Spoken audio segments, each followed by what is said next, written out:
I have good news because yesterday I was thinking a lot and I finally figured out what I thought was going to be impossible, but I figured out who I am as a musician. Like, I just kind of realized it, like, what kind of music that I'm supposed to make.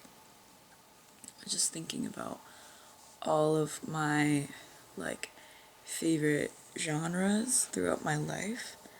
So, when I was like a kid, like the first music I was exposed to was like Indian, like Tamil film music, and that was what my parents were listening to. And in the 2000s, the kind of music that was like, I think music all over the world was getting a lot of influence from the West, specifically like hip hop and R&B a bit. Like my favorite film soundtrack that's like Indian is the Ravanan film soundtrack, and that was a film about like a village group, but A.R. Rahman like so expertly ties in like R&B and trap and electronic elements into that film score in a way that is so like you wouldn't even notice it too much, but it modernizes that score so well. And I think as a kid, like I just that's kind of how I kind of started getting this feeling of I really love R&B and electronic music. I think that's where it started. And then as I got a little bit older, the next type of music I started listening to on my own was actually electronic music because of my brother. He would like play video games and just like play that out loud. He would listen to a lot of Flume and Odessa and like Gully Matias, and then I started getting really into that. I started listening to a lot of that. And then when I got a bit older, I started listening to a lot more pop music. I actually listened to that a lot as a kid too, but when I got older, I started listening to a lot more R&B and rap, like Ariana Grande and Big Sean and Mac Miller and Nicki Minaj and Janae Aiko. I just listened to a lot of like I think it was mainstream at the time, but like mainstream R&B and rap. I listened to a lot of that in like middle school. I would I got really into classical music in middle school and got really passionate about violin, and I would listen to a lot of that. And same thing in high school, I started listening to a bunch of like jazz too. And then by the time I was in college, like I think I was just listening to kind of mixtures of all of those things. And I would say my favorite artists were always artists that would like combine all of those things, like R&B, electronic, and jazz and classical. And I know that that is like what the kind of music that I'm supposed to make. I feel like I did know this at some point and then I kind of lost it when I like got I don't know. Well, I just fell in love with other kinds of music, in the meantime. But I think that that is the type of music I'm supposed to make is just a combination of R&B and electronic and jazz and classical. And when I say jazz and classical, I mainly mean like the instrumentation more so than like romantic era classical or like in terms of jazz like any specific era of jazz. I just more mean the instruments, and I think I can think about like specific um, genres of those things another time. But the main core would be R&B, electronic, because I just realized all my favorite songs always had those elements at the forefront, and they would always like they also my favorite songs would also have like jazz influence in them as well, and like classical influence in them as well. That's why I loved Ariana Grande so much, like her um, Dangerous Woman album. Like I used to love it so much because you could just it really felt like a combination of all of those genres, and that's why I love Gali Matias so much because I really do think his music is just a combination of those genres as well. And Same thing with Puma Blue. I think these are like some of my favorite artists right now of all time, you know? And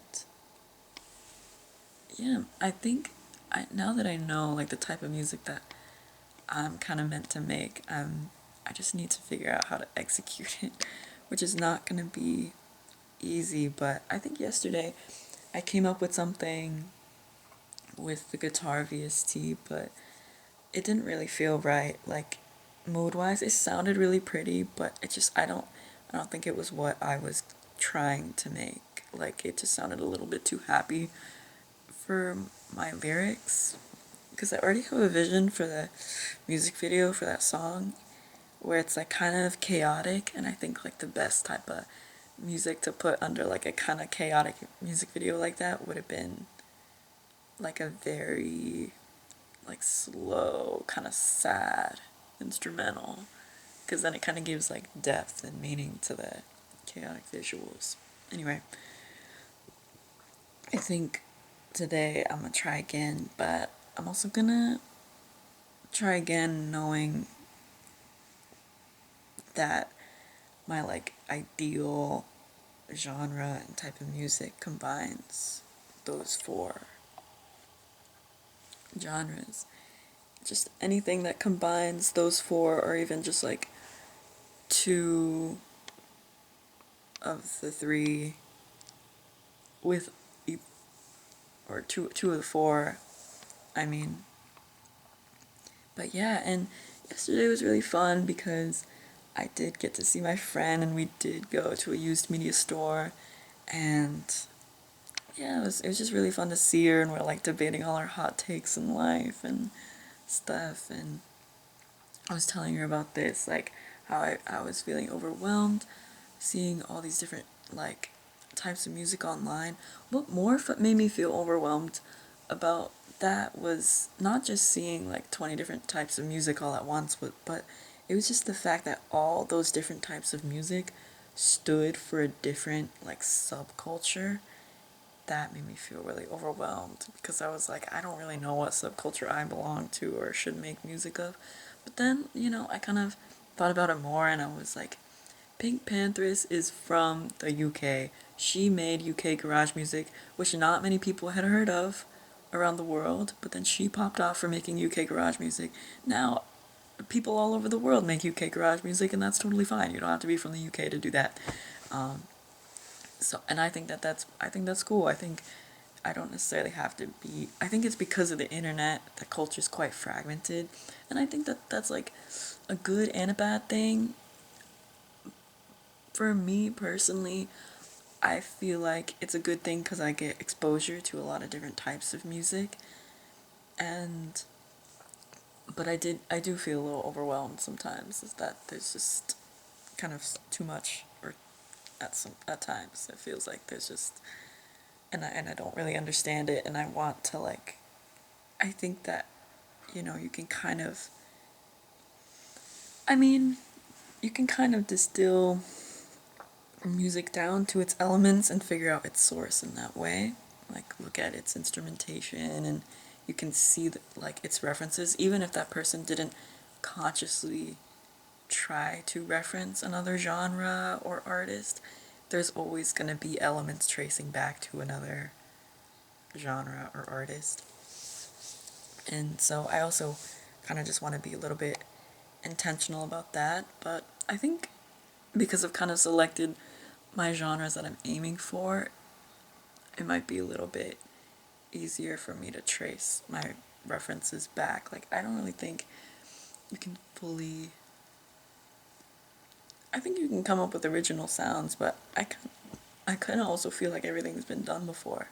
If you try to make something original, people are just naturally going to want to compare it to something else, whether or not it even sounds like that something else. So I don't know, I'm just a little bit conscious about that right now. I want to have like full control over my sound because I do understand this idea of like just making music in the void. But when I did that with my classical album, everybody was telling me like, "Oh, it sounds like Studio Ghibli," and I was like, I didn't even reference his music at all. But so I guess I want to be intentional with, like, at least just knowing, like, the what my music will be referenced to, you know. Because there's nothing wrong with that. There's nothing wrong with having your music be a part of, like, a genre and a greater cultural conversation. I actually really want that. But I think, like, the only way I would know how to go about that is just intentionally knowing that myself. Just knowing what like instrumentations and chord progressions and these kinds of things that I'm using, to know like who else is doing that kind of stuff. Anyway, but yeah, today I think I'm gonna keep working on music again, but more so trying to just figure out how to, looking at my references that combine these four genres and figuring out like how do they do that in a way that I seem to like so much. I'm seeing how I can kind of do that myself, but with whatever plugins I have right now. So I think that's my goal. And also, I want to like read more because I took pictures of things at the used media store, and not just like things that I thought I could reference, just like random things. I think I want to have like really random references. I think because there's so much music, I kind of want to just like get all my references from things that aren't music in a way. And just like once I make the music, like cross reference it and see like who else has done something similar. But there's just so much music. Like I would look there at all the vinyls, and it's like it's not just the fact that there's so many vinyls, it's just the fact that all of these vinyls represent a time, you know? They represent a time, a genre, an era, and that is like, I don't know. I just feel like, I don't know, I worry in the future we won't really have any physical media to represent this time because everything will be on the internet. That's kind of what it made me think of, because all the vinyls were old, you know? So, I don't know. I guess we technically do have vinyls, like, but only because people are really into them now. We have vinyls for new music. So, maybe we'll be okay. But, yeah, I think I want to go through the things I took pictures of at the used media store as well. And, like, read more. There was a book by Lovecraft, and it was kind of about something similar to Rolling in the Deep and Into the Drowning Deep. And when I first read those two books, like the director and me immediately wanted to cannibalize it and be like, let's make this a movie, because I just loved them so much. I was like, I want to make this a movie right now. But I need to be, I don't know, I think it's important to like, as a director, like make your own IP, and I can't just like I don't know, I can't just turn all my favorite books into movies, you know? Like, I have to have limits, and I have to come up with something original, and I think the fact that, like, H.P. Lovecraft made a book on a similar topic of, like, mermaids that kill people, I think that if I read that, then I'll kind of, like, understand, like, a more, kind of like the framework for coming up with an original story that happens to have that premise. I think I'm just really fascinated with the idea of mermaids. I think it's the little girl in me, but then I think it's like the adult girl in me that's like, how do we make this scary? So I think that's kind of something that I really want to make a story about at some point. But like probably in the form of a movie. If we're being realistic. If we're being real. So yeah. It'll be an exciting day going through all my references. So that'll be today.